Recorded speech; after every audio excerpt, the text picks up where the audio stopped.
Do diskutojmë tani edhe në lidhje me administratën tatimore, së fundmi kanë nxjerrë një njoftim edhe disa detaje në lidhje me aplikimin që të gjithë individët cilët kanë plotësuar divën më herët, duhet të plotësojnë tashmë edhe një tjetër çështje e cila duhet shkojë për kompensimin 48.000 lekë për çdo fëmijë. Ne mëngjesisht do të diskutojmë me zotin Nikdi Zepishta, ekspert fiskal. Zoti Zepishta, mirë se erdhët. Përshëndetje. Çfarë duhet bëjë një qytetar tashmë i cili më përpara ka plotësuar divën? Të gjithë individët të cilët kanë qenë të detyruar për plotësuar divën, edhe ata që kanë plotësuar veçanti, të cilët në fund të divës rezulton me një gjendje kreditore, do thotë që duhet të tërheqin diçka mbrapsht nga ato që kanë paguar tepër në vitin 2025. Ka një procedurë tjetër për të tërhequr ose për të rimbursuar në farë mënyrë të gjitha atë shumë vlerë parash të cilat ato e kanë paguar më tepër. Në qoftë se dëshirojnë gjithmonë. Është një hap tjetër në cilën në faqen e tatimeve, e-filling, është një çështje, është një kuadrat, të thënë, që duhet të plotësojnë numrin e llogarisë bankare. Pra, krijon një çështje të re. Jo një çështje të re, është një tek menaxhimi i faqes, më thënë, nga ato kutizat që i themi neve në e-filling, tek faqja e personale e vetja, ka një aty ke menaxhimi i llogarive të veta, është një dritare në cilën janë llogaritë bankare, të cilën duhet ta shtosh manualisht.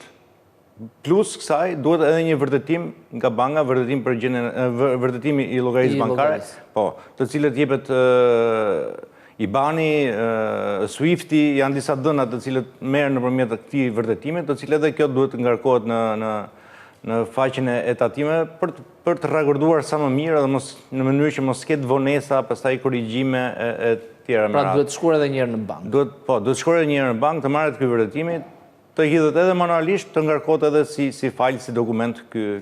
Pastaj bëhet me shqyrtimin e administratës tatimore, e cila ka edhe ajo procedurën e vet nga administrata që ta shqyrtojë kërkesën në një farë mënyrë të verifikojë saktësinë e atyre të dhënave që ti ke plotësuar në diva, të bëjë pastaj hapin tjetër në cilën të kaloj automatikisht paratë e paguara më tepër, gjendjen kreditore e rimbursueshme, direkt në llogarinë bankare të individit, përfitues të rimbursimit të divas. Është një procedurë, nuk është e vështirë normalisht.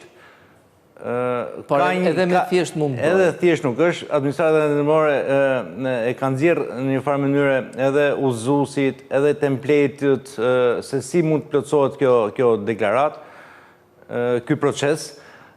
Nuk është e vështirë në farë, por edhe e lehtë fare nuk është, kështu ndoshta një pjesë e mirë do të kenë nevojë ndoshta edhe për një lloj asistence të vogël për ta përfunduar edhe këtë proces. Unë kisha më shumë jo vetëm tek koha, por edhe tek shtimi i procedurave. Pse duhet një individ të shkojë në bankë të marrë një vërtetim në letër që ka të llogari bankare, kur ne po digitalizohemi gjithmonë më shumë? Nuk mund të kishte një verifikim ose një shkarkim IBAN-i, për shembull mund merret direkt nga aplikacioni ose edhe nga shërbimi online që ofrojnë të gjitha bankat. Shkarkohet aty, ngarkohet edhe. Kjo kështu e ka vendosur administrata tatimore, proceset normalisht mund të jenë më të lira, megjithatë, me që është hapi i parë, viti i parë, normalisht që sistemi ka nevojë për ngarkim të dhënash, sepse në momentin që bën një kërkesë ti për rimbursim, patjetër që duhet një llogari bankare, e cila do vendoset edhe manualisht, po thotë edhe në mënyrë për të mos pasur gabime. Po mos pasur gabime. Kjo është në një farë mënyrë për eliminuar gabimet edhe vonesat në kthim shume, në rimbursim. Në vitin 2020, kur u bë rimbursimi për pandeminë, për cilët përfituan çdo punonjës, fitoi atë 20.000 lekë, ishte plotësimi vetëm manualisht i banit për secilin punonjës, nuk është se kërkoi, po themi, ky vërtetimi i llogarisë bankare. Ishte ndoshta atëherë ishte më thjesht, këtëherë administrata tatimore nuk e ka saksuar ky është kusht thjesht me fjalë është kush që duhet patjetër nga ngarkosh, apo është një element shtesë plus në mënyrë që ajo të kontrollojë saksinë e numrit. Në njoftime ka vendosur në Klapa, zotë Zepishta, duhet të ngarkohet në PDF i bani llogarisë bankare, dokument i lëshuar nga banka ku është regjistruar llogaria bankare. E ka vendosur si kusht. Në Klapa. E ka vendosur si kusht në mënyrë ndoshta edhe ajo për të eliminuar këto pasaksitë që ndoshta mund të plotësohen gjatë. Se i bani vetvete për ata që merren me këtë punë është një numër shumë i gjatë, është me 28 shkronja dhe gërma, ndoshta edhe syri mund të bëjë gabime të tilla, megjithatë këto janë çështje që mund të rishikohen në të ardhmen. Është një proces që se pastaj secili këtyre individëve 177.000 që pretendohet që është numri atyre që janë përfitues të rimbursimeve të pagesave më tepër, tash 77.000 persona në një farë mënyrë duhet të shkojnë paraqiten nëpër banka që të marrim një vërtetim bankar. Kështu që është një proces, nuk është proces i lehtë në një farë mënyrë, po ka edhe ajo humbjet e veta të kohës për të marrë një rimbursim aq sa do jetë. Zotë Zepishta, është një tjetër kategori, individët që nuk kanë fëmijë, por rezultojnë me tepritës nga rillogjaritja e tatimit. Çfarë është kjo? Si mund të rezultojnë me tepritës? Kanë paguar më tepër tatim? Po, kanë paguar më tepër tatim, sepse vetë për llogaritja po themi, automatike që bën sistemi i deklaratës së divas për punonjësit, ato të cilët kanë qenë pagues të tatimit mbi të ardhurat personale, ka një përllogaritje që ai mund të ketë punuar, për jap një shembull të thjeshtë, ai mund të ketë punuar 6 muaj në një biznes si punësuar, të cilët ka paguar tatimin mbi burim për ato, tatimin të ardhurat personale për ato 6 muaj, ndërkohë pas 6 muajve ai nuk është më ose ka lëvizur paga, ka lëvizur në themi nën minimale ose ka kaluar i papunë në një farë mënyre, edhe përllogaritja vlen për gjithë vitin, prandaj del ajo është një lloj llogaritje automatike, të cilët nëse ti ke paguar për 6 muaj dhe mas 6 muaj nuk ke më i punësuar ose ke kaluar në pagë minimale, atëherë ajo vetë llogaritja e sistemit përllogarit që tatimi për ato 6 muaj në një farë mënyre duke marrë edhe pjesën e 6 muajit të dytë. Ajo bën llogaritje që kjo pjesa e 6 muajit të parë është e paguar tepër edhe kalon si gjendje kreditore. Është një llogaritje që bëhet në këto raste, është automatike nga sistemi, edhe ka edhe shumë persona të tillë të cilët janë përfitues të tatimit të ardhurat, të rimbursimit të tatimit të ardhurat të paguara. Ky proces sa mund zgjasë, zotë Zepishta, i kthimit ose i kompensimit nga ana administratës tatimore, referuar procedurave të tjera që mund ndodhin me bizneset për shembull?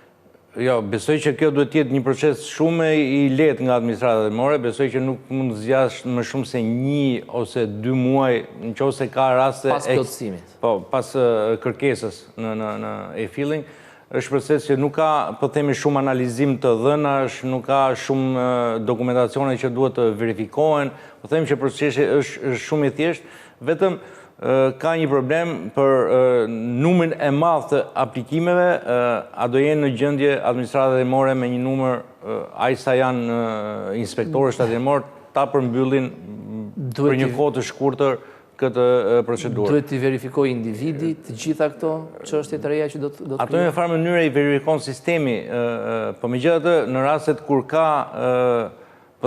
sistemi verifikon tatimin e paguar edhe dy punësimet. Flasim për pjesën e fëmijëve edhe për pjesën e arsimimit, pastaj kjo kërkon një lloj verifikimi e cila duhet secili inspektor të shikojë dokumentacionin e hedhur në sistem, vërtet është i saktë ose s'është i saktë. Kjo kërkon një lloj kohe që në varësi të numrit të kërkesave pastaj përcakton edhe kohëzgjatjen sa mund të zgjasë gjithë si procedurë.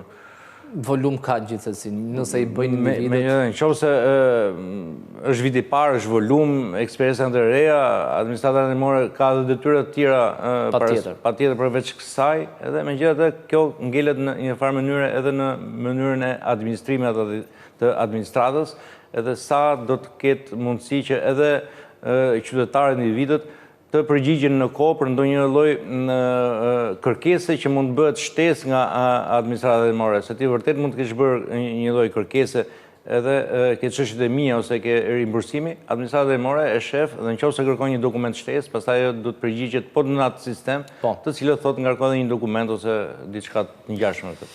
Zoti Zëpishta, një tjetër njoftim i administratës tatimore ishte rritja ose forcimi i asistencës ndaj tatimpaguesve, duke garantuar një komunikim më të shpejtë, më të aksesueshëm dhe më efikas për çdo çështje tatimore. Jemi pas përfundimit, pas marsit, le të themi kështu, ku fluksi i aplikimeve ishte shumë i lartë, i deklarimeve. Jemi në një situatë më të stabilizuar aktualisht dhe realisht tatimet janë rritur në një tjetër nivel për sa i përket shërbimeve që ata ofrojnë, qoftë me telefon, me email. Ato numret të telefonit të administratës tatimore për, po themi numri jeshil në farë mënyre, është funksional, përgjigje në çdo moment. Megjithatë, edhe në një farë mënyrë edhe ne kemi rezervat tona duke qenë se jemi në një fluks pune, në një fluks kërkesash, çështjet janë nga më të ndryshme gjithçka që lidhet me administratën tatimore. Patjetër administrata tatimore duhet të jetë më shpejt në përgjigje, më saktë në ato që kërkon. Kështu që këtu ka akoma vend për përmirësim që administrata tatimore të përgjigjet edhe në kohën e dur, po them edhe në mënyrën e dur dhe të saktë të gjithë kërkesave që secili tatimpagues ka për administratën tatimore. Mendoj që akoma nuk jemi në nivelin e dur ato që kërkojnë qytetarët në raport me administratën tatimore. Besoj që është një element të cilët duhet përmirësohet patjetër në të ardhmen, që edhe koha, edhe shërbimi, edhe gjithçka të jenë sa më minimale dhe të merren në kohën e dur edhe me sa më pak kosto. Duhet të ketë, përpara se të shkojmë tek sqarimet që administrata jep apo të asistenca ndaj klientit, mos duhet të shkojmë një hap pas që aty ku dalin udhëzimet, ku bëjnë rregullat të jenë më të qarta në mënyrë që si qytetarët, ashtu edhe bizneset të kenë sa më pak paqartësi. Patjetër, gjithçka vlen nga udhëzimi. Në fakt, tani kohët e fundit edhe informimi jo nëpërmjet po themi numrit jeshil ose nëpërmjet komunikimit me administratën tatimore, ka ndodhur një fenomen ose një proces që është i vlerësueshëm deri diku nga administrata tatimore. Shpjegimi ose daljet nëpërmjet platformave sociale, komunikimi nëpërmjet po themi mediave, është më i shpejt, deri diku është i saktë, megjithatë jo ndryshon po themi mënyra kur ti e shikon dhe mënyra momenti që ti fillon edhe e aplikon. Ka një lloj diferencë. Ka diferencë, sepse janë sisteme që jo çdo kush i përdor çdo ditë, mund t'i duhet vetëm një herë në vit ose 2 herë në vit, edhe normalisht ajo lloj asistence shpjegimi nuk vlen. Kështu që patjetër duhet ndërthuret edhe me po themi me komunikimin online nëpërmjet telefonit, qoftë edhe nëpërmjet prezencës ose takimeve direkt në po themi degët e tatimore të rajonale, që edhe aty të jepet një lloj asistence sa më e plotë dhe më e thjeshtë dhe më e shpejtë për që tatimpaguesit të procedojnë në mënyrë sa më të thjeshtë dhe të kohë sa më të shpejtë për gjithë nevojat që i ka. Zot Zëpishta, një ndryshim që pritet ndodhë së shpejti, por hapi i radhës është deri në fund të vitit, pajisja e bizneseve me POS ose pikat e shitjes. Deri në fund të këtij muaji janë bizneset në sektorin e turizmit, bëhet fjalë turizëm, transport, shërbime të restoranteve. Madje edhe institucionet shtetërore që për shembull muzet apo parqet arkeologjike të tjera. Si po ecën ky proces? Ky proces normalisht që është në rrugën e dur, është më se i nevojshëm, vetëm se do të shohim vërtet do të ketë atë impaktin e vetë në përdorimin e postës, sepse është e thjeshtë të shkosh, ta vendosësh një post. E rëndësishme është se sa do të përdoret ai post edhe efektivitetin që do të ketë ai ndaj synimeve që është vendosur ky ligj në një farë mënyrë pajisjen me postë.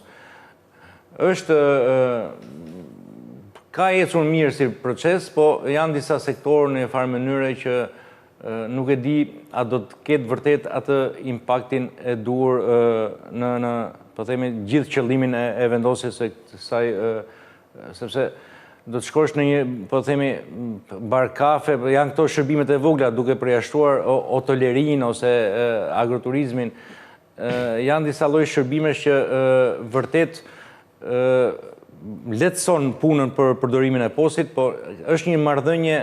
Po ka edhe kosto për biznes. Jo përveç se kostës, po një shërbim për shembull në një restorant, në momentin që ti do të paguash me postë, marr si shembull, me që e kemi diskutuar këtë pjesë. Është një pjesë e shërbimit që pastaj mbas shërbimit ti kërkon normalisht të lesh një bakshish kamarierit ose atit që shërben ose diku. E posti eliminon këtë pjesë.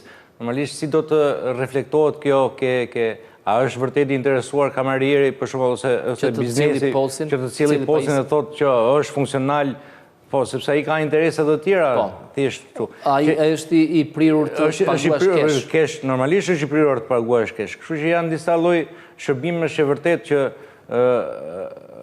a do ta ketë vërtet atë impaktin e vet, pastaj janë disa lloj shërbimesh që vërtet kostot e postit mund të jenë shumë të larta, se variojnë 2.5 deri në 3.5%, që është një shumë. Edhe është mbi xhiron kjo përqindje. Po mbi xhiron, që nuk është një. Imagjino sa shkon mbi fitimin. Po, është një shumë e koncentrueshme, nuk është një shumë e vogël. Marrim edhe hotelerit. Ato që punojnë me platforma me Booking, me Airbnb, plus komisioneve të tyre që kanë, do shtohet edhe një komision tjetër 2.5 deri në 3.5%, e cila ul fitimin e tyre, që edhe kjo në një farë mënyrë duhet marrë në konsiderat që përdorimin e postit në këtë pikë. Të aplikojnë tarifa më të lira. Po, aplikojnë tarifa më të lira. Kështu që edhe kjo pjesë duhet të parë në aplikimin e tarifa për postet nga ana e bankave që mundësisht të ulen, po themi diku të barazon, nuk mund të themi të barazon, por parafrohen me nivelet e shumë vendeve të tjera për këtë lloj shërbimesh. Jemi edhe në SEPA që i bie të aplikojnë tarifa më të ulta. Shumë të ulta.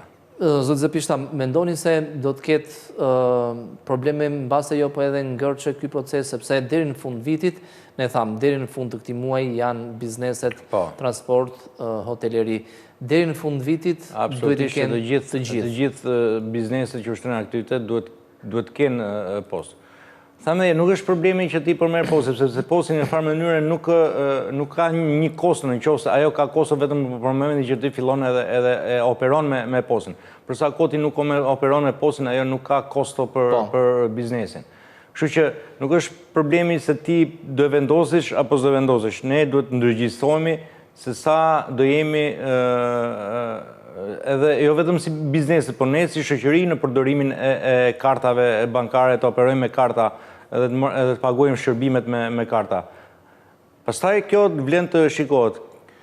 A do të ketë efektin e dur apo jo? Megjithatë, një hap i parë për mendimin tim patjetër duhet të jetë rishikimi i tarifave për postet patjetër, sepse shumë biznese pastaj do të fillojnë edhe të rriqin në farë mënyre, të japin shërbime me postë, gjithmonë do të kërkojnë shërbimin me kesh. Zot Zepishta, edhe një pyetje të fundit. Mendoni se realisht do të ketë efekt tek lufta kundër informalitetit? Gjithmonë supozojmë që do ketë tarifa më të ulta, edhe fakti që jemi drejt integrimit në BE. Unë mendoj që kjo mund të jetë një pjesë e vogël, shumë e vogël në luftën ndaj informalitetit. Ai që ka në farë mënyrë një biznes që kërkon të punoj akoma në informalitet, do të gjej patjetër mënyrën të punoj në informalitet. Pjesa e informalitetit nuk është e lidhur domosdoshmërisht me pajisjen e postit, sepse gjenden mënyra aq më të mëdha në Shqipëri, edhe si kulturë, po themi, jemi kreativ. Kështu që kjo pjesë mund ta ndihmojë shumë pak pjesën e luftës kundër informalitetit. Janë hapa të tjerë pastaj që lidhen nga administrata dimore, po edhe me thjesht zhvillimin e shoqërisë, që të kërkojë më shumë, po themi, shërbime, të paguajë më tepër, biznesin të paguajë më tepër, kundrejt shërbimeve që ato marrin mbrapsht, është një proces i tërësor, i ndërthurur, që nuk ka lidhje thjesht me postin. Posti është një element shumë i vogël në luftën kundër informalitetit. Zot Zepishta, faleminderit që ishit në studio. Faleminderit.